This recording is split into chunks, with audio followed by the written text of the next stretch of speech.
this rain.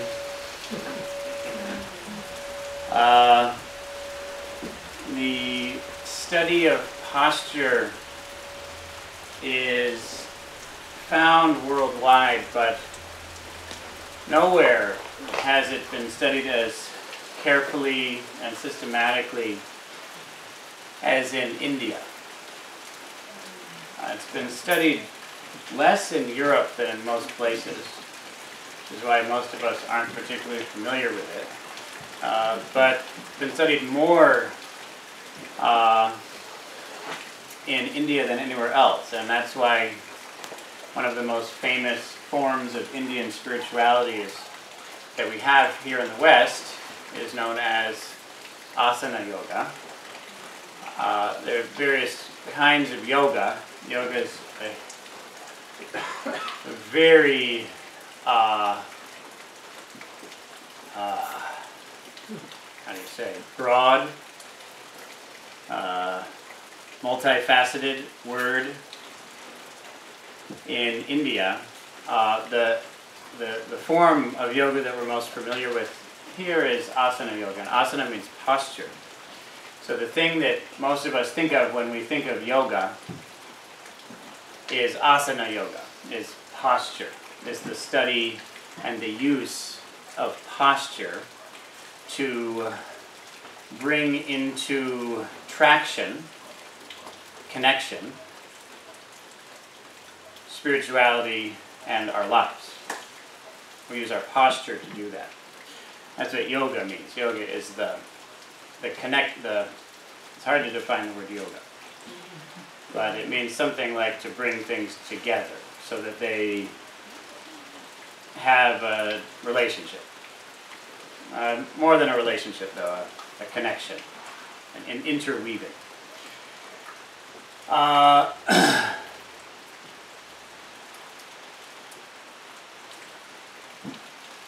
So in India,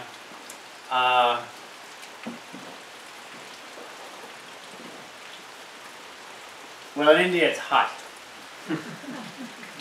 and it doesn't rain consistently through the year, as it does in the land of half of my background, England, where it rains all the time, or here in Vermont, where it rains quite a bit. There it doesn't really rain that much, and it's important to imagine a world in which there's not a lot of rain, it's very hot, and sometimes, in a terrifying way, sometimes even when it's supposed to rain, even during the monsoon season, it doesn't. And then there's no food, and it feels terrifying. And so the symbol of the compassion of this teaching, the life-giving teaching, the symbol of that is rain, or the clouds. Famous phrase, it's very much used, Dharma Megha. Suppose you know what dharma means. Some people must know that. What does dharma mean? Appropriate unwillingness to answer, actually. It's very difficult to define. What did you say? Truth. Yeah, you could say truth. I think for the West, the emotional resonance that we have with the word truth is the same emotional resonance that comes in Indic civilization with the word dharma. Even though the literal meaning isn't quite the same. Of course, truth is an aspect of dharma, but it's a broader term than truth. But absolutely, you could say truth. That's a good way. And then Megha, does anyone know what that means? You could probably guess from what I just said. It means cloud. It means cloud. So a teacher is a Dharma Megha. That's how they're referred to. A bodhisattva teacher, a person who out of compassion teaches, is called a cloud of truth, you could say. And that cloud, for us, I think a lot of our civilization a lot of our assumptions come from England. A lot of our cultural background is from England. We have to face it. Here we are speaking English, so we have to accept the fact that a lot of the cultural assumptions come from England, and in England, clouds are typically considered bad. It rains all the time. It's annoying. But in India, they're not bad. In India, they're greatly appreciated. And so I appreciated that as we did the compassion section of the posture teaching, the posture bringing us to India, where it's been so deeply studied, the impact. You see, we have a TED Talk. People, it's cutting edge science in the West. Right? We're just figuring out the fact that your posture impacts your state of mind. And a lot of people don't believe it. Isn't it amazing? You watch a TED Talk, you think, maybe, I don't know. But in India, it's absolutely, of course, the future of your life is mostly dependent upon your posture. Everyone knows that. That's why they do all these weird things with their bodies all the time, weird to us, so that it's possible to cultivate a state of mind. It's absolutely clear that the posture of our bodies determines the state of our minds.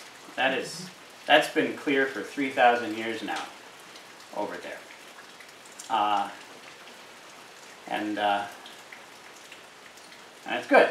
Thanks to the social sciences, we're discovering that posture of your body impacts the state of your mind. And that furthermore, the state of your mind impacts the choices you make, and the choices you make impact your behavior, and your behavior impacts your life, and your life impacts the world. So, it might seem strange to us, to a certain extent, to hear someone say something like this. Sit up in order to change the world. Might seem a little strange, and yet that is absolutely assumed in a number of world civilizations. Because if you sit up a little straighter, it changes your state of mind. You're more confident, you're more open, less reactive to stress, as we were hearing. Therefore, we're more capable of maintaining an appropriate state of mind, which makes us more capable of making appropriate and powerful, effective decisions, which makes our behavior and the behavior of those around us in greater alignment with the ability to improve the world, which means that we do, in fact, improve the world. Our behavior does change the world. What else changes the world? Nothing. That's the only thing that changes the world. And that behavior is determined by our state of mind, and our state of mind is determined by our posture. It's very interesting. Dogen Zenji. Anyone heard of Dogen Zenji? Just a few people have heard of Dogen. Dogen was one of the great Japanese Zen masters. He, you could say, founded the Soto school in Japan and revived the Soto school, in fact, worldwide. He said many famous things, many beautiful things. The poem that was chosen to most fully illustrate the Japanese mind a couple of decades ago was a poem of his, which was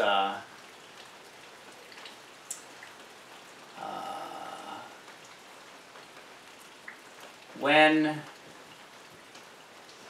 the snow falls, it's winter. When the cherry blossoms bloom, it's spring. Isn't that magnificent? What do you think? Pretty good. Yeah, pretty good. Do you happen to know how to say that in Japanese? Maybe not. Yeah. I don't know the Japanese. It's not that Keiko doesn't know how to say that in Japanese. Her Japanese is perfect. Speaks Japanese. Just we don't know exactly how Dogen said that in Japanese. Which is very unlikely that he would have said it in a way that any modern person would say it. Because Japanese has changed over the past 800 years. One of the other things that Dogen said was, people believe that their minds are thoughts and emotions, but really our minds are bricks and rocks. It's a beautiful, beautiful statement. It's truly It's so well said in so few words. We identify deeply with the understanding that comes from our thoughts and our emotions without noticing that in truth we're affected by everything. We're affected by each other right now. Our interactions with each other impact how we think. When we walk outside, we see things, we need to step in certain ways that impacts how we're behaving, and how we're behaving is who we are and what impacts that. Well, among many other things, of course, bricks and rocks. Our environment is who we are, just as much as a thought or an emotion is. In commentary on this, my teacher, Harada Roshi, clarified the meaning a little bit. He said, people think the world needs wisdom, but really the world is wisdom. It isn't our job to provide wisdom to the world. It's our job to awaken to the wisdom in the world and live in accordance with that.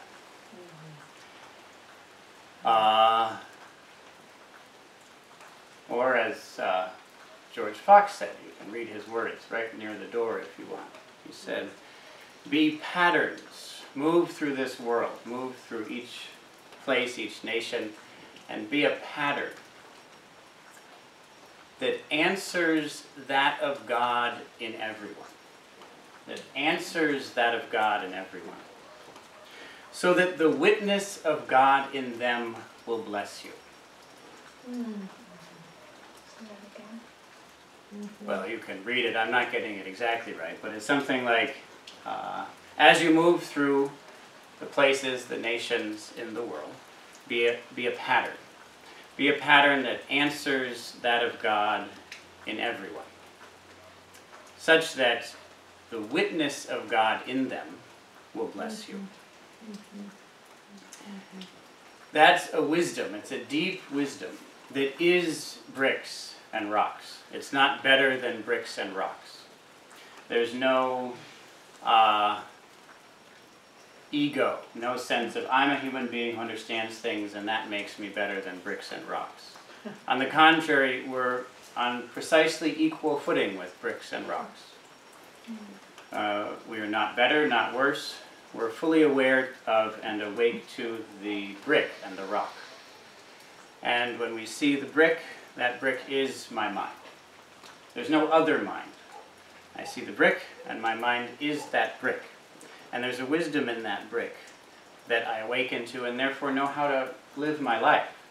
How do you live a life if there's a rock there? Well, different answers to that, but one is maybe walk around it so you don't stub your toe. And that might not seem like much, but in fact that's very, very deep. It's not at all easy to negotiate this physical world. There's a deep, deep intelligence in our bodies as we negotiate, as we move through this world. As we thereby respect this world, as we put ourselves on equal terms with this world, without putting ourselves in any special position within this world. We see a tree, we become that tree. We see another person, we become that person. We don't have a sense of attachment to our thoughts and our emotions. So we start off with a sense of identification with thoughts and emotions.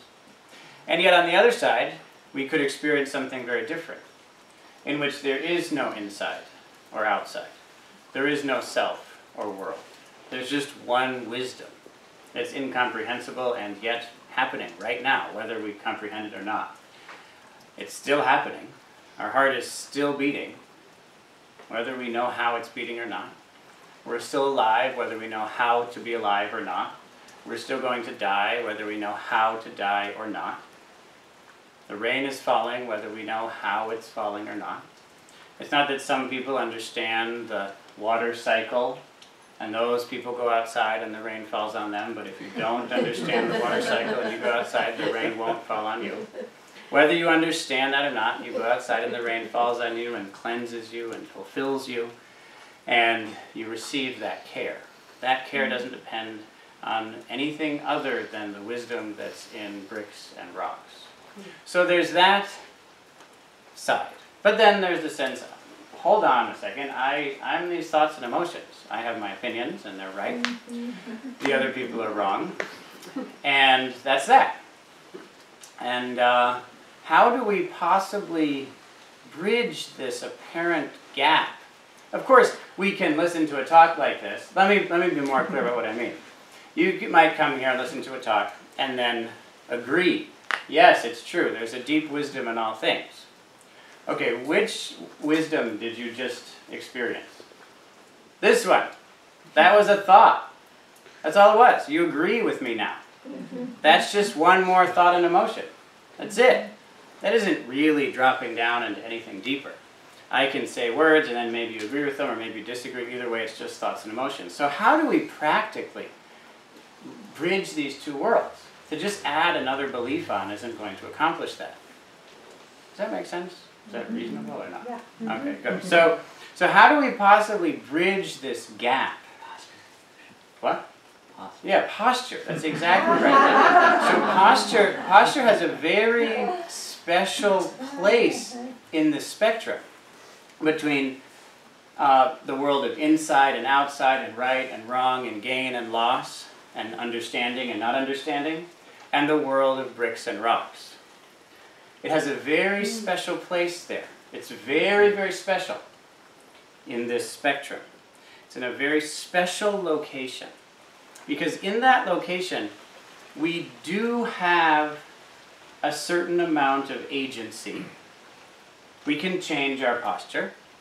We do have a certain amount of, quote, agency, in a way that we wouldn't say we had with bricks and rocks. You can't decide for the brick and the rock to move, and it does. Right? Does that make sense? You have to change your posture in order to make the brick move. You see that? You can't just move it. You have to change your posture to move it. So, in that way, you don't have, quote, agency over the brick. But you do have agency over your posture. You have a certain amount of agency there. And yet, it's very clear that this right here is a kind of a brick and a rock, in a way. That's why it can interact with that brick and a rock, in a way that my thoughts can't. I can't just think, move. My thoughts, in a certain way, don't have agency. They don't have a direct impact. But my body does. It's very, very special. And that's something which we can experience again and again through the day in a way that's absolutely practical and not special. Not special. Beliefs and such are special. Rocks aren't at all special. So we have a very interesting interface between something which is not at all special, my posture, which is why usually we ignore it, and a sense of ability, of agency in our posture. We can make adjustments in our posture. So if you find that thing which is just on the edge of what I think I am, just on the very edge of that, namely my posture, and also something which is just on the very edge of what is a brick and a rock, well, my physical body. You see, right there, there's a special, special interface. And if we adjust our posture in very careful ways, we find that we're doing nothing other than moving bricks and rocks. It's just a physical body that we're moving around. It's nothing, it's just a physical body, you see. It's just made out of bricks and rocks. It's going to return to bricks and rocks. It's just bricks and rocks. And we're moving around bricks and rocks. Just like at a monastery. You go to a monastery, or you go into the army, and there's a pile of rocks, isn't there? And sometimes they say something like this. Here's a shovel. Move the pile of rocks from here to here. Doesn't that happen sometimes? Yes.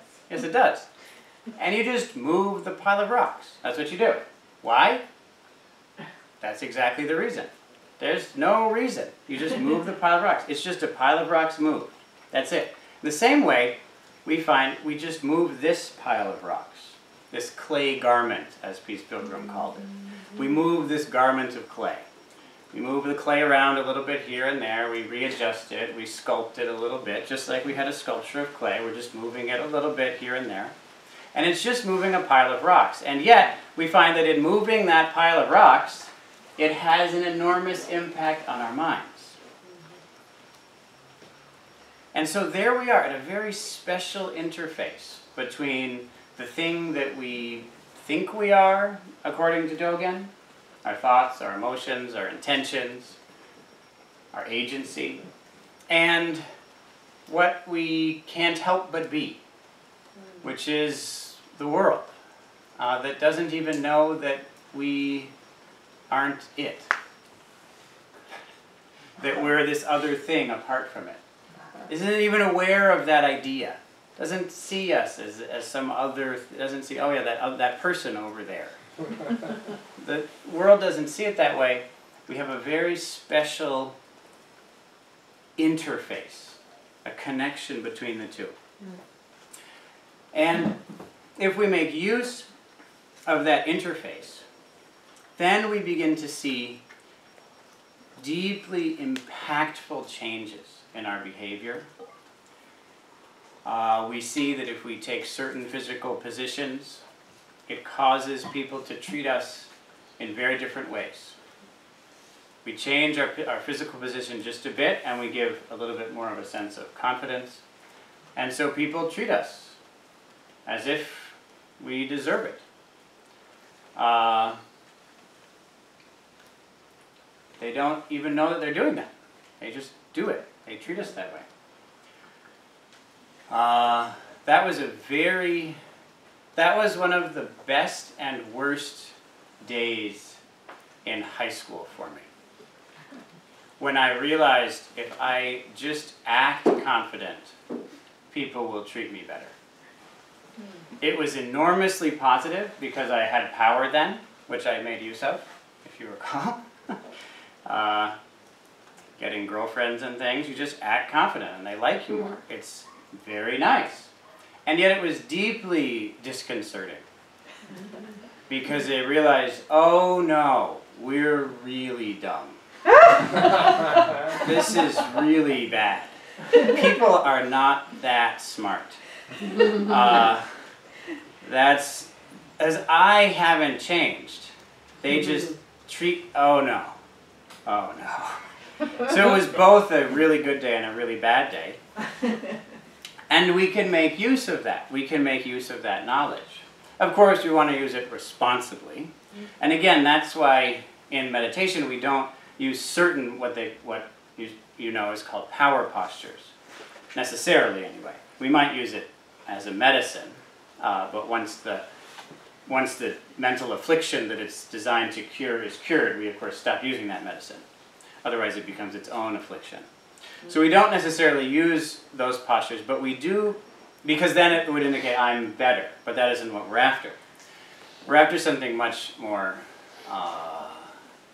embracing, more encompassing than that.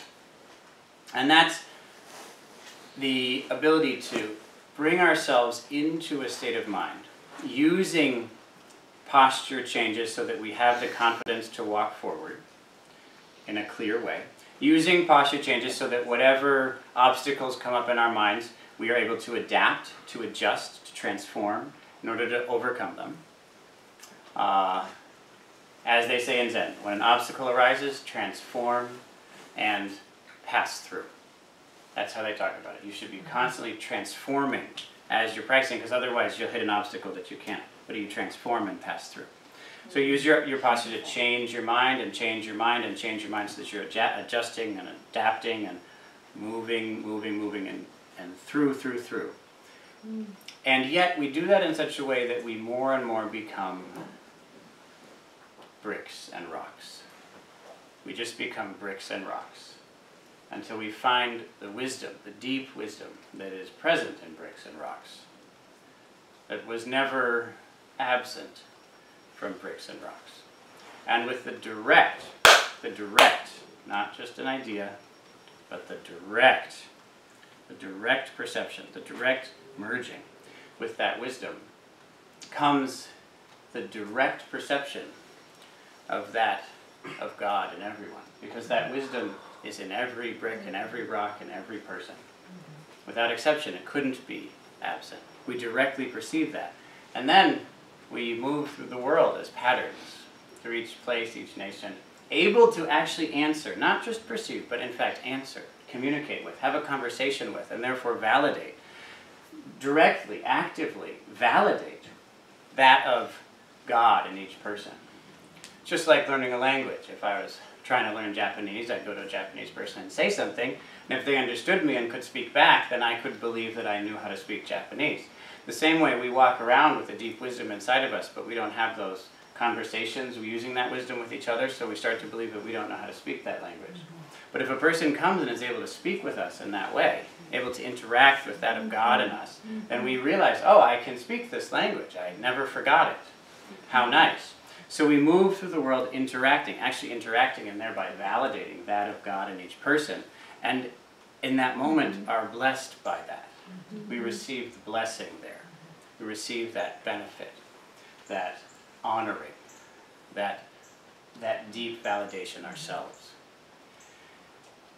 To me, and the reason you hear me talk about this incessantly, the very beginning of this process, the very beginning, the special interface where this begins, is not in our beliefs and our thoughts and our emotions and in our opinions. It is in finding a way by moving that which is of us most like bricks and rocks into position and discovering how that impacts our thoughts, our emotions, and our identities. And that's posture. That's posture. It's something that we can actually do throughout the day. Something we can actually do. Not just believe and then get into an argument with someone who doesn't believe it, but actually do. Something we can do throughout the day, being very, very careful with each part of our bodies, maintaining a full body awareness that itself lives our lives. It is already the wisdom in bricks and rocks, able then to live our lives. That is the direct realization that the world does not need wisdom. We directly with our bodies realize that the world is wisdom. Thank you all for being here and doing this practice, even if some of it was a little bit ridiculous. It was of great benefit. Thank you all.